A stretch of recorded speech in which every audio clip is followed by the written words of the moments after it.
There is a dinner at the end of the world, and the menu has been alive since day 3 of creation. 2 creatures, one in a mountain that has no map, one in an ocean that has no floor. And the table they're being carried to has been set since before there were humans to sit at it.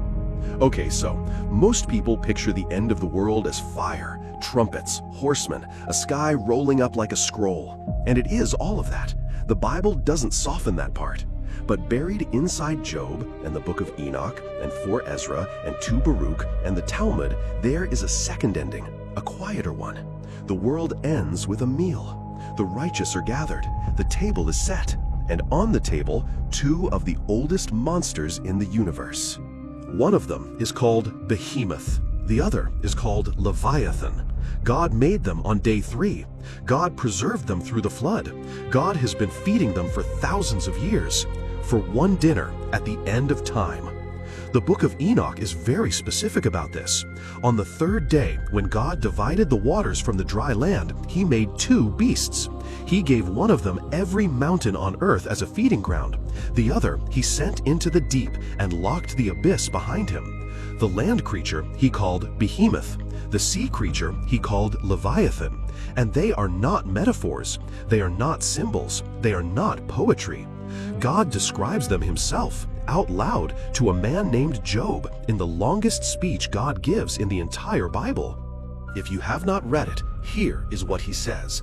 Behemoth, he says, eats grass like an ox, but his bones are like bars of iron. His tail moves like a cedar tree. His ribs are tubes of bronze. He drinks a river dry without bowing his head. He fears nothing. And then God says something that should stop the reader cold. I quote, "He is the chief of the ways of God. Only the one who made him can come near him with a sword. Only the one who made him. Nobody else gets close. Not an army, not an angel. Only God." And that's Behemoth, the smaller one. Then God turns, and he starts talking about Leviathan, and the speech gets darker. Can you draw out Leviathan with a hook? Can you put a rope through his nose? His breath kindles coals. A flame shoots out of his mouth. His heart is hard as a stone, hard as a piece of millstone.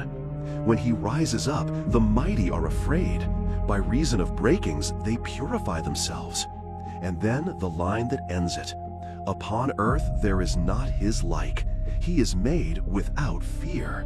Made without fear by God on purpose. Now here's where it gets strange, because in Genesis chapter 6, God floods the earth. Every living thing on the dry land wiped out. Every breath in the deep gone. But Behemoth and Leviathan don't appear on the ark. Noah doesn't take them in. There's no pair 2 by 2. And yet, when the waters dry up, they're still here. The rabbis had to explain that, and the answer they landed on was the only answer that fit. God spared them on purpose because he needs them for something he has not done yet. So they were given a place to wait. Behemoth was sent into the wilderness east of Eden, into 1,000 mountains nobody can name. Leviathan was coiled around the deep, in the part of the ocean the Bible just calls the abyss. They eat, they breathe, they wait. And every year, according to the Talmud, Leviathan opens his mouth and the sea boils. That is a real line from the Bava Batra. The sea boils when Leviathan yawns. That is where they are right now, while you are watching this. And there is a third one. Almost nobody talks about this. The same tradition that gives us Behemoth and Leviathan gives us a third beast, a creature of the sky, whose name is Ziz. Wings that block the sun when he spreads them. So enormous, the rabbis said his head touches heaven. Behemoth, the land. Leviathan, the sea. Ziz, the air. 3 primordial beasts, one for each domain. Split, the rabbis said, so that chaos could never unify. And all 3 of them are being kept alive for the same meal. The texts call it the Sudat Leviathan, the feast of Leviathan.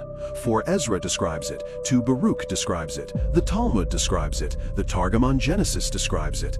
At the end of the world, after the wicked are judged, after the dead are raised, after the kingdom comes, God sits the righteous down at a table that fills the universe. And what is on the table is the 2 creatures he has been feeding since the foundation of the earth. The flesh of Leviathan, the flesh of Behemoth, served to the righteous at the banquet of the world to come. Some rabbis said the skin of Leviathan would become the canopy over the table. Some said his bones would become the walls of the new city. Every part of him is used, nothing wasted. This is not folklore on the edge of Judaism. This is in the Talmud. This is in the rabbinical mainstream. The cosmology of the Bible quietly contains a dinner. Now here is what stopped me cold. The apocalypse we picture is a war, a battle, a sky on fire. And it is. The Bible doesn't soften that. But the apocalypse that the rabbis read into Job, the one God himself foreshadows in his own speech, isn't a war. It is a kitchen. The whole time the table has been set, the fire has been lit, the meal has been growing for centuries. And God isn't pacing the cosmos waiting to destroy these creatures. He is the host, waiting for his guests to arrive. Read Job 41 again, the speech where God describes the creature nobody can defeat. He is not warning Job about an enemy. He is introducing him to the menu. Upon earth there is not his like. He is made without fear. Made without fear, because he is being saved for the one occasion that will not be afraid of him either. Behemoth on the land, Leviathan in the deep, Ziz in the sky, 3 creatures, 3 domains, 1 dinner. And the question the Bible never quite says out loud, but the rabbis whispered for 2,000 years. What kind of God lays a table at the end of the world for the people he is about to bring home? The 4 horsemen will ride, the seals will open, the trumpets will sound, and while the sky comes apart, somewhere in a kitchen older than language, the chef has been waiting a very long time for dinner with you. And yeah, that's a wrap on today's video, friends. I really hope this blessed you and gave you something to think about as you go about your week. Keep chasing truth, stay grounded in your faith, and make sure you have subscribed to our channel or you have followed us so that you don't miss what's coming next on this channel. And yeah, thank you so much for hanging out with me today. I'll see you in the next one. Goodbye.